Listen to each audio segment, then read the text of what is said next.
Alright, so now I'd like to get into the minor 2-5-1, and we're going to go through the similar process of working through the basic voice leading that we did for the major 2-5-1.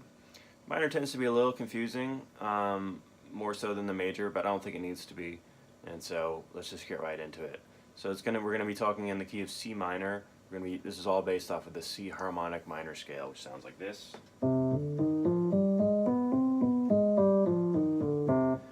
So that's just like natural minor, but with a raised seventh, so that we have that leading tone.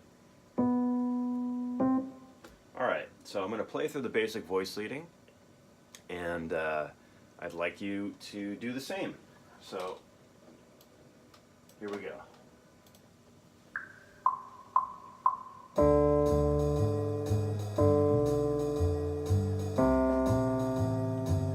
Play that again.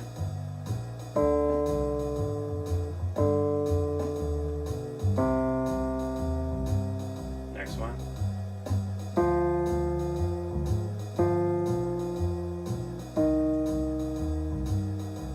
Again.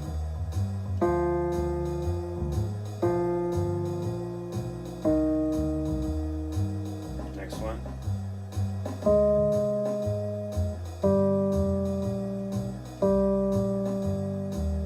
Again.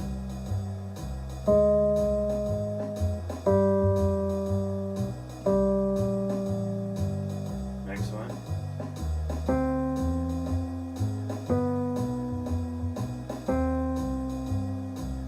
Again.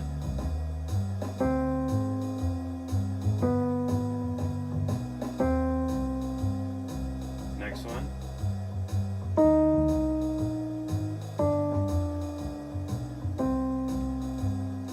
Again.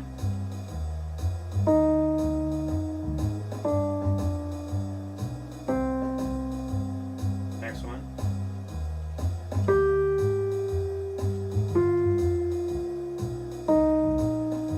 Again.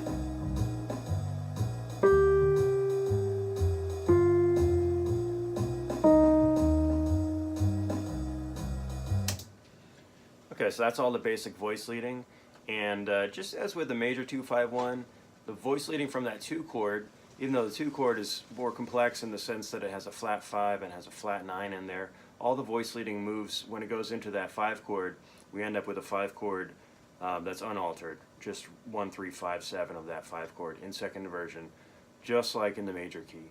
Nines and flat 13s and all that will come in, but that's as a result of suspensions, just as it is in the major key.